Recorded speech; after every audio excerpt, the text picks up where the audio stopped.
Martins with the latest news, insights, and behind-the-scenes action from the world of stock car racing. Whether you're a die-hard fan or a casual observer, we're bringing you the checkered flag and coverage. So buckle up, grab your favorite drink, and get ready to make the next left turn with us, where every lap is an adventure. Well, ladies and gentlemen, welcome back to the Next Left Turn. My name is Josh Edwards, and with me, as always, is Aaron Cassman. Aaron, it was a fix, wasn't it? Oh, always. I mean, good Lord. There was a lot of things I saw after. Cause I recorded this race, so when you put, "Oh, we're gonna have a good one," I was like, "Oh yes," like okay, like this is all right. And then I saw everything unfold, and I was like, "Oh yeah, this is gonna be a good one." I was gonna say we're gonna have some conversation tonight. I mean, obviously we've been trying to keep the show a little bit quicker for everybody. Hit the main points. Aaron did a great job with that the last couple shows, so I'm gonna try to follow his lead. So we're gonna blaze through the race really quickly because all the goods happened on the last lap with the last two turns. So and there's a ton to unpack there. I'm sure we're gonna be able to touch it all. Aaron and I have not discussed it at all yet because we've both had busy days. So let's just get to it. It's Martinsville, 130 laps for first stage. Truex Jr. ends up having the pole for this race. This is a 6 guys battling for 2 spots. And 4 of them basically, it's virtually they have to win to get in, or 3 of them have to win to get in. It's a very conservative race to start off. There's not the great part was this was probably the best Martinsville race we've seen in quite some time. There were 2 lanes the entire race that could be ran. This was a great race in my opinion. This was a lot of fun. We haven't said that a lot this year about the tracks with these cars, especially on the short track side of things. But this, I think, was definitely the best short track of the year, the short track race of the year so far. Would you agree? What do you think? Yeah, I think I agree with that one. I think it was better than where was it? I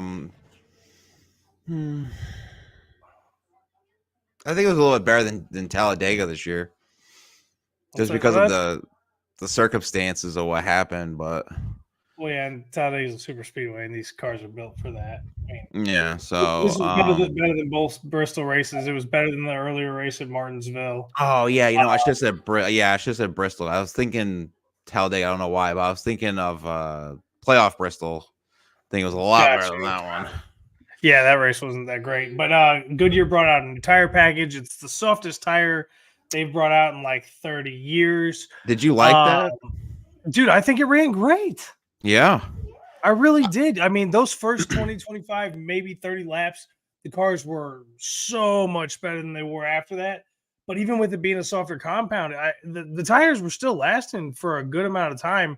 And Martinsville is not an easy track on tires. So, I mean, I would be interested to see this tire next year at Bristol if it's possible. If it's designed to run on a track like Bristol, I don't know. Maybe we see this at WWT next year. I know it's a bigger track there, but maybe they can run a softer compound. I like the softer compounds personally because they go away quicker, and we get to see more driver skill, in my opinion. Oh yeah.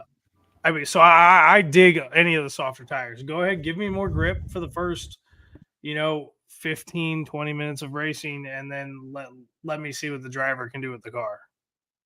Yeah, I was kind of curious myself because when I heard that watching, I was like, oh boy, so we have the softest tires. Let's see how long they're gonna last. We're gonna see any rolling tires out on the track, and surprisingly, we did not. I mean, what was it like up to lap 60?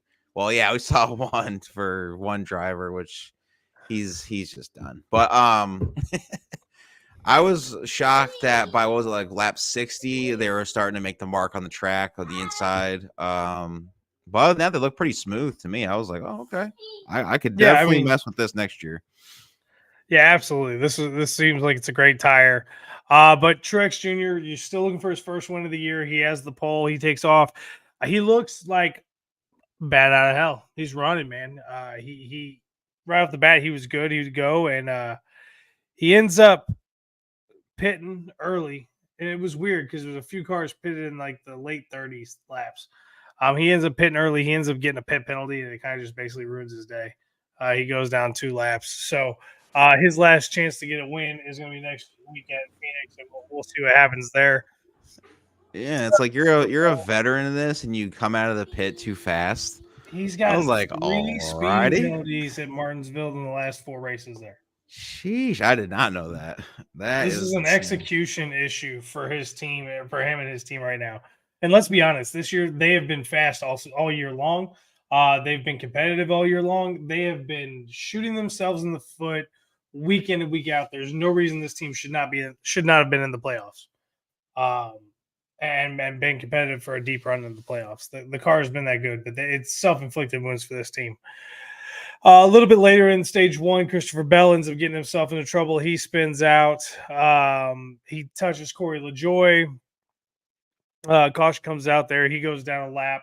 So, and Christopher Bell is obviously in the playoff hunt. So this is not good news for him.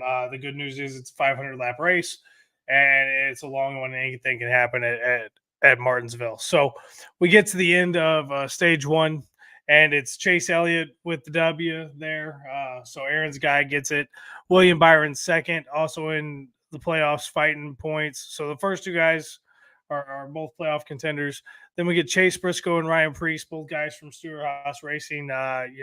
Second to last race in these cars for these guys. Ryan Blaney's in the playoffs, finishes 5th. Kyle Larson in the playoffs 6th. Alex Bowman 7th. Austin Dillon 8th. Joey Logano already locked into the next round, 9th, and Brad Keselowski 10th. I mean, first stage was pretty calm. Second stage, I felt like it was fairly calm as well. Yeah, that's kind of like when all the cautions started coming out, but it was just people just getting tagged, or I know Harrison Burton kind of hit the wall, but got like tagged a little bit. Who else was it? Was it Eric? Not Eric Jones. I know Hocevar was kind of starting some drama over there. He did a few tags, but other than that, it wasn't anything like backflips like Tyler Reddick in Vegas or anything like that. So right, no, I mean this race there was a ton of bumping. Like that was the other thing I was enjoying. It looked like old school, old stock car racing where they were bumping in the corners, but everybody was doing it the correct way. Nobody was running anybody up the track and running them into nobody the wall. was 2 lanes ahead. Austin Dillon. No, it was none of that. It was I'm behind you. I'm giving you the bump. I'm just wiggling you enough to get you up so I can get the nose underneath. And they were even backing off. So if you did get loose, you weren't going to get spun. It was some of the best, I mean, all around best short track racing we've seen this year. This race had it all. It had control. It had at one point we were running 3 different fuel strategies in the race, and that started in stage 2. That was the most interesting part of stage 2. I think was we got to the point where we had 3 different fuel strategies going on at once. Typically, we see 2.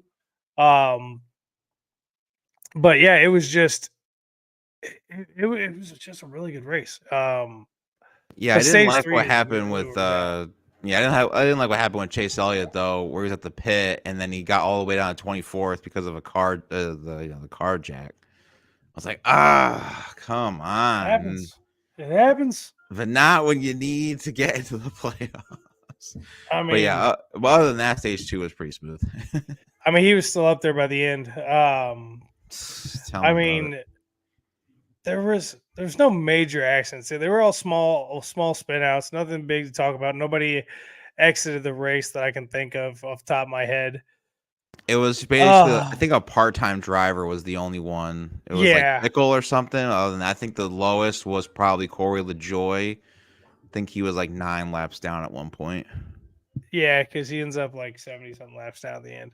But when we get to the end of stage 2, again, it was really a continuation of stage 1. But Brad Keselowski and Ryan Blaney stayed out late with Denny Hamlin. Late in the run when everybody else pitted, and they played the fuel game. They held on for like 70 laps. Oh yeah, I thought And Brad they had like Keselowski 40 was. laps already on the fuel and tires. Yeah, I thought Brad Keselowski had a pretty good strategy in the second stage, especially near the end. I thought he was actually going to finish like top 5, just Oh, because I I felt thought like he he knew chance what to he was win. doing. Yeah, yeah, that too. Yeah, I mean, he's a champion. He's won at Martinsville multiple times. There was no reason Keselowski couldn't win this race. He was in position for a long time.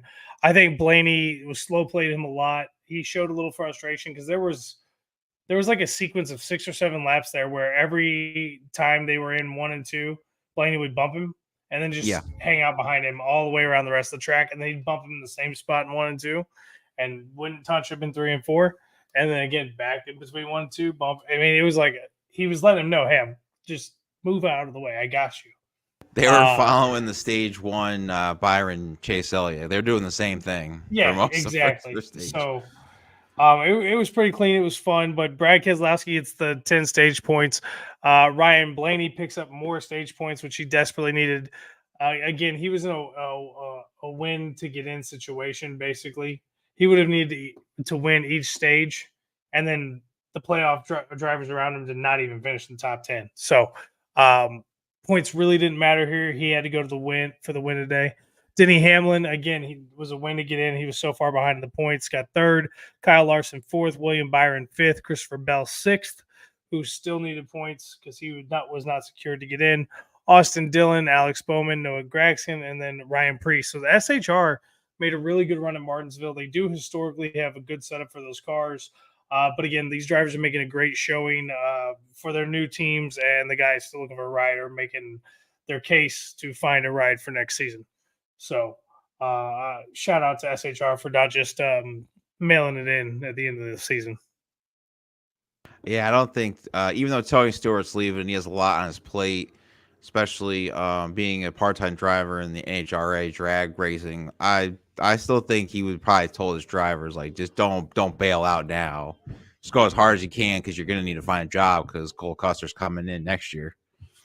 Right, yeah. And are you surprised by that? They're bringing up Custer instead of keeping up one of the No, guys because they had. I think his uncle or something is part of Haas Racing. So Ah, okay. he was coming up regardless when Stewart was taking a leave from NASCAR, and he actually had a pretty good interview with Kevin Harvick on Kevin Harvick's Download. Described a lot about what was going on, especially with racing today, which we'll get into later on. But yeah, I'm not surprised Cole Custer killed, but he came up before a few years ago. He just wasn't that good. It was I don't know if you remember that nice rookie class where it was Tyler Reddick, John Hart Oh, yeah. Nemechek, Cole Custer, all of them. So I think Cole Custer's been pretty good in the Xfinity. I think he deserves a shot, but the way he came up here again the second time, I just a little nepotism. Yeah, for sure. And we see that. I mean, even we see it in Penske with Oh yeah, Austin. yep, Austin's dad is the premier strategist for Penske, for all of Penske. Um, it really, I think it saved Austin's job though that he won at St. Louis this year. And the fact that he ran a very strong second half of the season in comparison to what his first half of the season was. So yeah, I think that saved his rear end. I think he was on his way out. I think he bought himself one more year with Penske before Roger goes, "Sorry, kid, it ain't working." yeah. Um, Same thing too with the other Austin. He pretty much said, I believe it was Junior's pod when he won one. That he already has a job in the office. He just told his grandfather, like, just give me to the end of my contract and I'll just come up into the office. So same thing. wow, crazy. Well, look at that deep reporting insight there from the cast man, throwing me all kinds of stuff I had not even come across or heard about yet.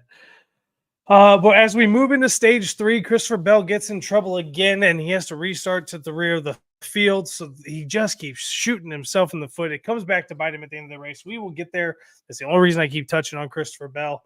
Other than that, it leaves no importance to what is going on. But Keselowski's still up front at the start of stage 3, excuse me. Elliott ends up cycling to the lead after we get through the next set of pit strategies. Hocevar gets turned around by Bowman shortly after that, and that brings out a caution. And this is where some things start to happen because Elliott then leads the field to pit lane. Byron stays out. He takes over the lead, and then Elliott coming back off pit lane ends up starting in seventh. These guys are teammates. They did not follow the same strategy. Today, they were not teammates. They were battling to get into the playoffs because mathematically it looked like it was only they couldn't both get in unless Larson won. Larson would have to get the W because even if Elliott won, Byron wouldn't get in that. I think it was Larson was the only. I don't remember. I can't.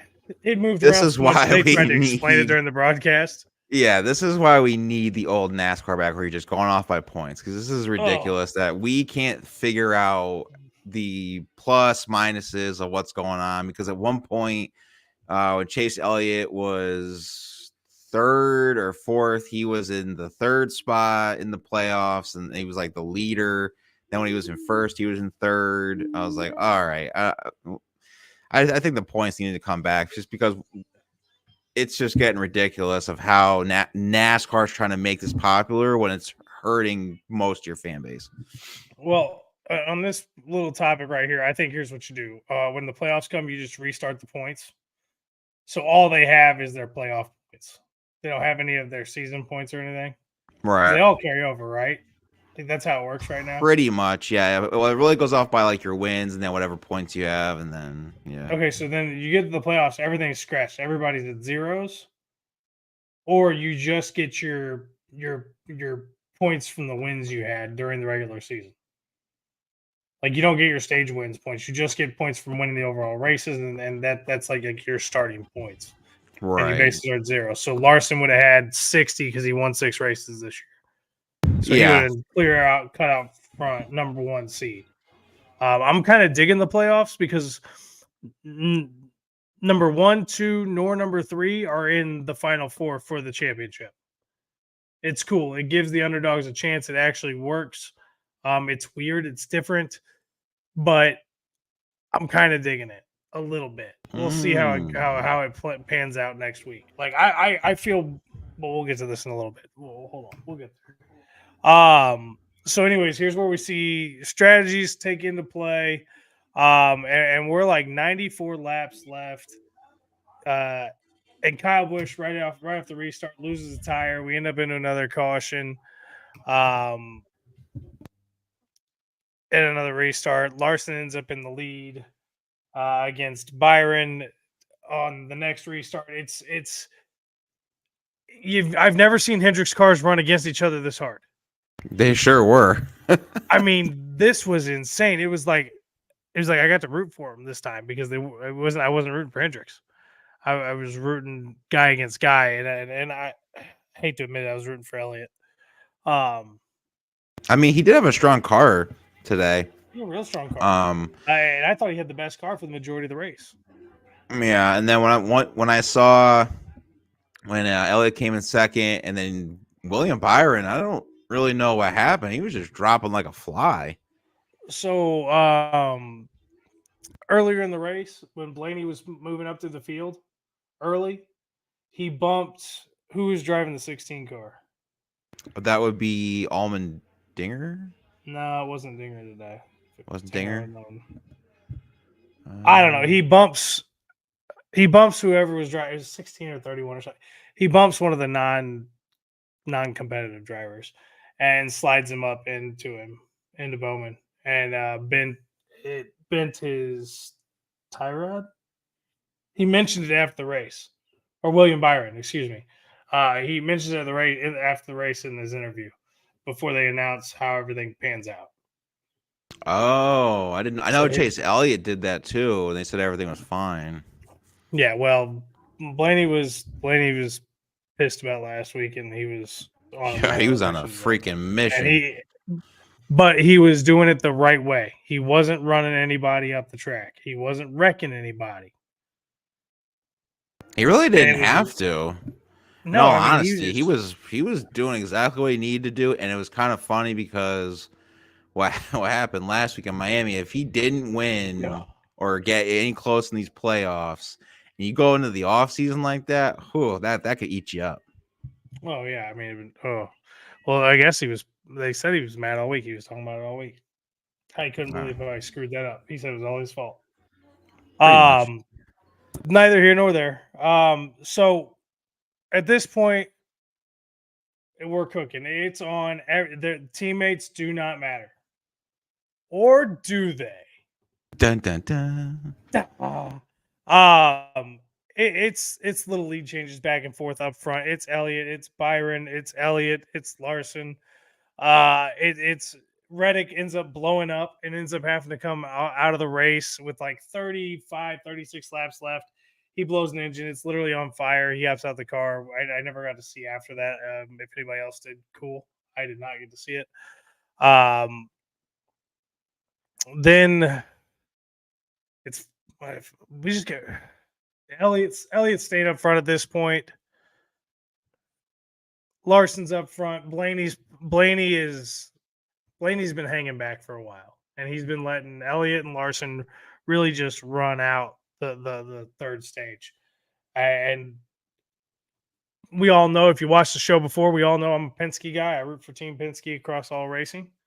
And I obviously I'm pulling for Ryan Blaney today, and I'm like, man, he just doesn't have it. And I don't remember which. I don't know if it was Kyle Petty or who it was, but they said on the broadcast, I don't think Blaney's showing everything he has. I think he's holding on to something. And with that 26, 27 laps left, Blaney started moving in a very, very, very fast fashion. Like he was cutting 0.2 to 0.3 of a second off a lap. And he was hauling. And at that point, during the broadcast, they were talking. They were actually sharing the radio. And we know they share the radio communications from the spotters to the drivers. But Larson and Elliott are being told that Blaney's coming. It's time to move. You got to go.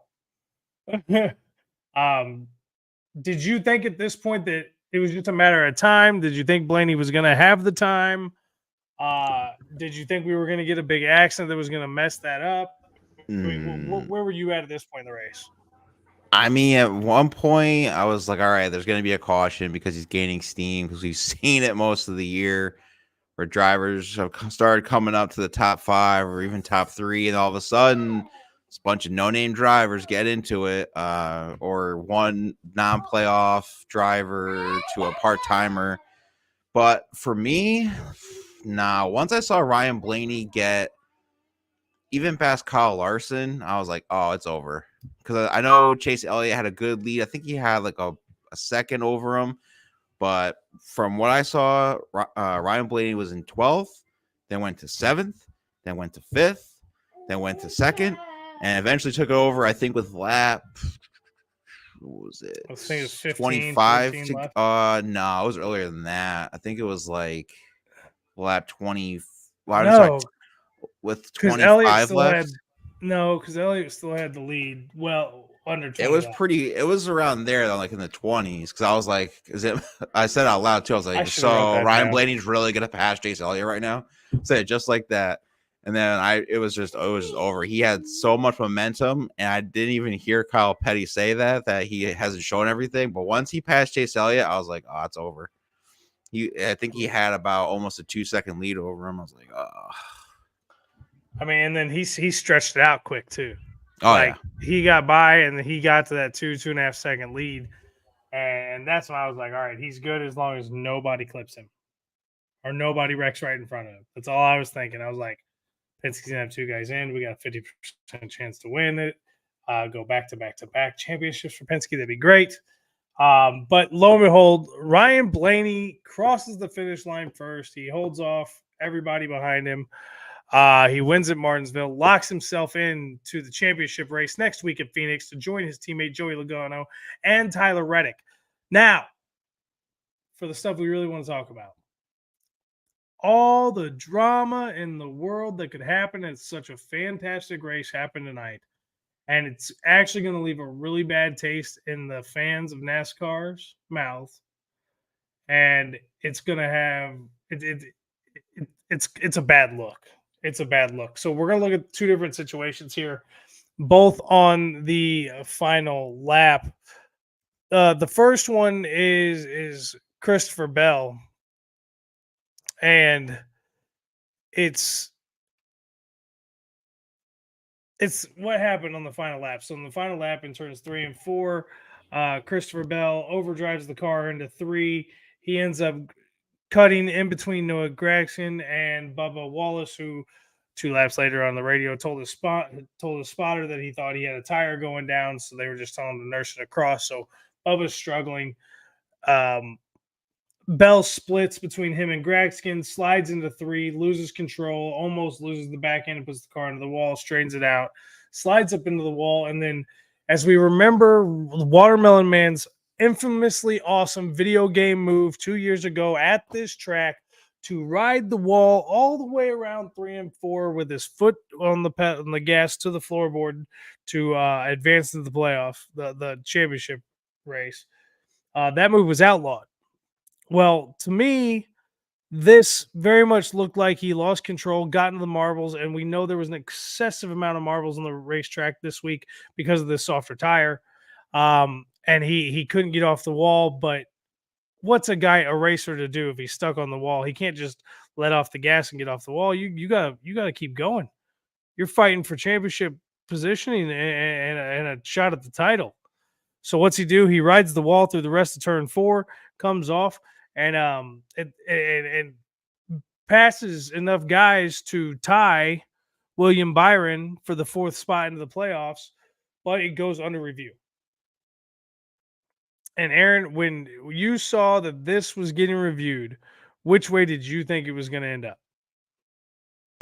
Well, I was trying to figure out because I did see at one point they were talking about as well with William Byron.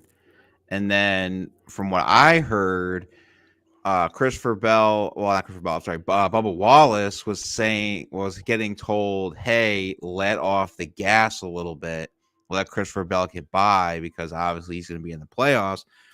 And then when I heard that, Christopher Bell's, hit the rail and did this and that, I was like, all right, yeah, he hit into the rail and obviously got a little bit loose, but it wasn't the same, I think, as Ross Chastain. Ross Chastain was literally like how do I describe it? It was almost like he got shot out of a cannon. On purpose.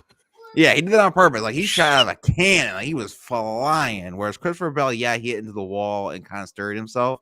So that one, I was like a little bit, it's not, I wouldn't consider that an illegal move.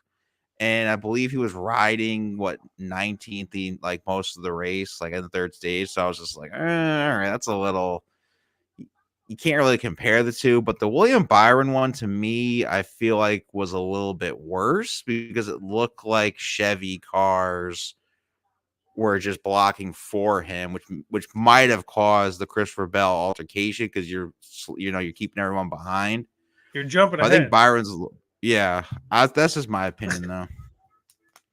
I like it, but let me get that clip up because I want to bring that up next. Yeah, so let's show the pass we're talking about here, in our newest presentation style. This is cool. I haven't done a clip of this up like this yet. Right, so he overdrives the corner for sure. On the outside of the 10, sideways. Yeah, see, it looks like Bubba is just kind of slowing down for him. And then, sure enough, stays in the gas. And the last part. Yeah, but Bubba said he had a tire going down. Yeah. That's right. This is going to be the call that the officials are going to have to make. So that's what we're talking about there. We're talking about where he comes through, and right here you can see he gets loose, and then he slides at the track. And then he goes into the wall. And they had another clip of this where you're in the car and you're listening to it. And you can hear that he gets to about here and you can hear him press the accelerator again. And this is where he picks up and he starts shooting through the turnings and comes off the wall. So I found it to be very different than the Ross Chastain move. If you're gonna flag this, and you're going to penalize that, then I think you have to penalize what you were talking about as well, which was the very obvious Chevy blocking that William Byron got by Austin Dillon and the Watermelon Man. And there was radio communication between the teams confirming this is what was going on. NASCAR has access to that information and to those conversations. Yet what I'm about to show you was not considered against the rules. This was a different kind of manipulation. This was manufacturer manipulation. This is a Chevy vehicle. The number 24, if you don't know, is a Chevy Camaro, as is the number 1 car and the number 3 car. And behind them was a Ford and a Toyota. And this is all about manufacturing points. I'm going to play this clip real quick. It appears, and that's all we can say with all certainty, is that it appears that the number 1 and the number 3 car were blocking for the number 24 car for manufacturer points. And the only reason we can say this is these two went side by side for 15 plus laps and never made an attempt by either one of them to get ahead of the other. Well, I don't know if you saw, but Austin Dillon's spotter, another controversy, he told Austin Dillon, lay off. William Byron's going into the playoffs. Lay off him. He needs to finish whatever, like top 10 to get into the playoffs. He said, don't hit number 1, but lay off William Byron. So Austin Dillon said, okay. And that's Well, you have the Austin communication from Dillon's spotter saying that and number 1 has the same game plan too. Yep. Number 1's aware of the plan. Yep. So, and then you have the response from Ross Chastain's spotter confirming that they were on the same page. So here's what we're talking about here. I'm just going to play it and you guys can watch it. Steve, you talked about a lot of questions about the end of this race. I would like to Chevys be a moose. Side by side behind William Byron. They lined up behind him. Looked like they were kind of playing blocker. NASCAR is going to look at that, I'm sure. It's 2 Fords and a Chevy, my fault. Fine. And you see the 23 right there to the right, the 1 and the 3. Can't seem to find the 20 away past the 24. And then the 23, who was pretty far up the road, is giving up spots left and right, comes all the way back and gets the 20 past him. There's a lot to digest over there in the tower. I mean, it's just bad optically. I mentioned the 23 and the 20. So the 23 off the pace down into turn 3. The 20 goes by him.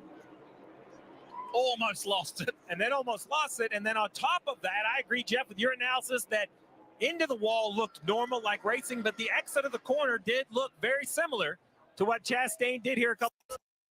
Yeah, you can't compare those two. You can't compare Chastain with that. No, I don't think you can either. Unless you just expect him to let off the gas, get completely off the wall, and then try to regain traction and compete in the last lap of the second last race of the year when he's fighting for playoff contention. No, I don't expect that out of a competitor at all. But this went on for several laps, and I mean several laps. There was no – I mean, there was even in that clip right there, you could see there was an easy point at where Ross Chastain could have gotten in front of Austin Dillon. And there's a point where Dillon could have gotten in front of Ross Chastain. So they were, in my humble opinion, they were clearly blocking for manufacturing points. I believe both drivers should have been penalized. Actually, I guess in this case it'd be all 4 drivers. Although Byron was not participating in it, he was the beneficiary of it, and it looks like he was in the quote-unquote coup to lock him in, for Chevy to lock a car into the playoffs.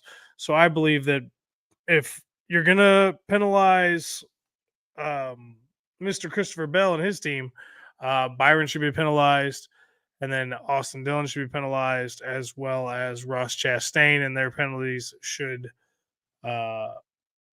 to apply them next year, I think would be overkill. So I guess you just got to hit them pretty hard for the last race of the season.